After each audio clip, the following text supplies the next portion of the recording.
up, boys? It's your boy B-Dub Reviews as fuck. Today we eating past this motherfucking. That's enough of that.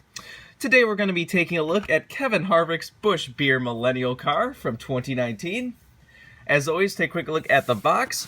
As you can see, you have the generic 2019 box. Got Kevin Harvick number 4. Picture Kevin right there. Stewart-Haas Racing. Down the side, you got Kevin Harvick. You got 2019 Busch Beer as fuck. And got the Millennial car right there. Standard finish. They made a total of 1,117 of these things. Stewart-Haas Racing number 4. Standard finish.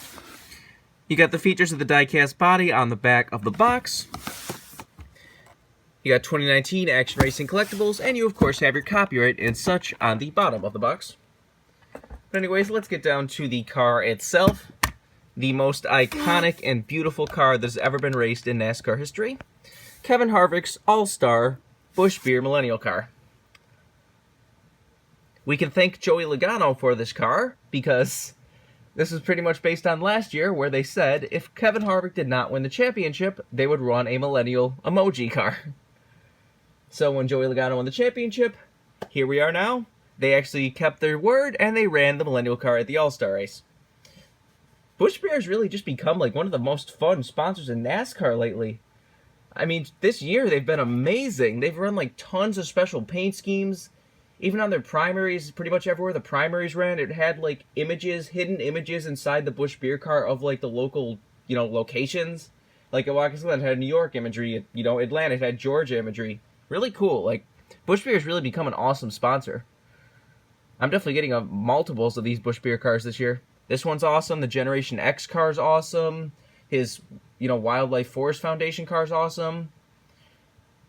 They kind of sucked a little bit for the fact that they didn't run a throwback at Darlington. That was still a really cool paint scheme, but it wasn't a throwback, so they lose some points there. But anyways, let's do a quick 360 of this car. This car that Kevin Harvick said, "Thank you for designing an absolutely awful looking race car," or something of that nature. This car is everything I was hoping it was. I will say maybe they should have put a few more emojis and stuff on it, because when they first, made that bet back at Homestead last year, they used a Photoshop picture of a David Gilliland car, and it was just, coated. There was stuff, every inch of this car, so it's kind of a shame they didn't put more, but I do really like that they changed the car to this, salmon pink color. But anyways, let's get down to sponsors. On the hood, you have Busch Beer as fuck, which is kind of hilarious because a lot of people whined about that when they first revealed it. That was like, how can they put that on a car? But that's awesome. On the front, you got Ford Mustang number 4 and Stewart-Haas Racing. Down the side, you got number 4. You've got Busch Beer is Bay. You've got Fields, Exalta, and Rush Truck Centers. Down the side, you got Yeet. You got some avocado toast. You got Jimmy John's and Haas. On the C post, you got Mobile One, and on the B post, you got Ford, Mobile One, Haas, Fields, and Hunt Brothers Pizza.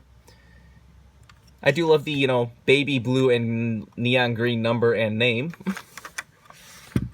On the back, you got Busch, you got hashtag Millennial Car, got Mobile One, and got a couple of emojis down there. Number 4, got your Ford Michigan license plate.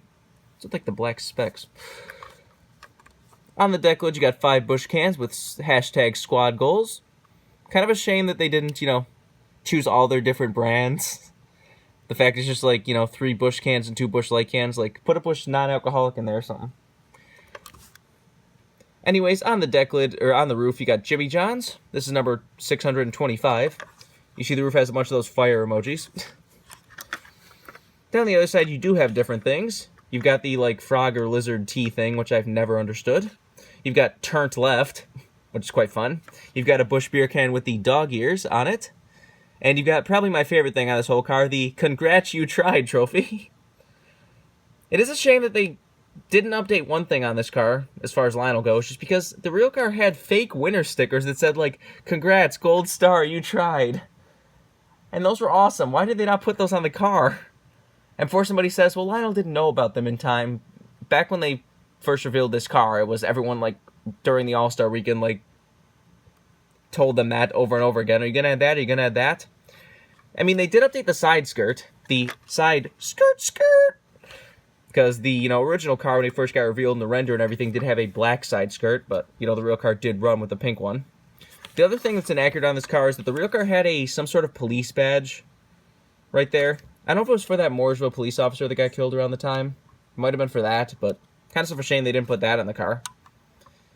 I would say that'd be weird with licensing, but then they're making the entire, Jeffrey Earnhardt K9 car memorial car to him, so it can't be that hard. I don't know. That's a shame, but other than that, it is pretty accurate. Obviously, does not have the nostril decals. Not sure if they were going to put those on anything except for Kyle Larson's All-Star win. But anyways, let's take a look under the hood. If it wants to open, which, like I said, lately these Mustang hoods never want to open. There we go. So you got powered by Ford, Mobil 1, Haas, and Wix filters. There's the engine detail if you want to see that. Obviously no deck lid. The roof flaps, of course, do open.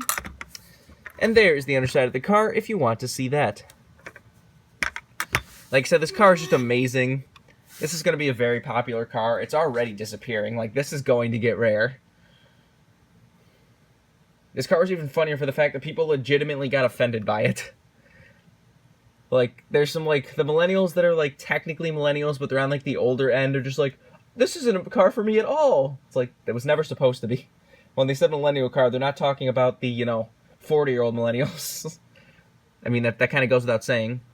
I mean, to an extent, some of the complaints where this car is kind of more Generation Z than millennial is kind of, warranted, because this is kind of more like 2010, 2015 type slang than... Because the way millennials work, it's like... I think you had to be born from, like, what is it, like, somewhere in, like, the late... There's, like, 80s to, like, the mid-90s or something? I don't know. But if you want this car as a brand new release, you can get it right now. Like I said, I would say get it now. But I think that's all there's to say. This has been a review of Kevin Harvick's Busch Beer as Fuck Millennial car. Hope you enjoyed, and thanks for watching.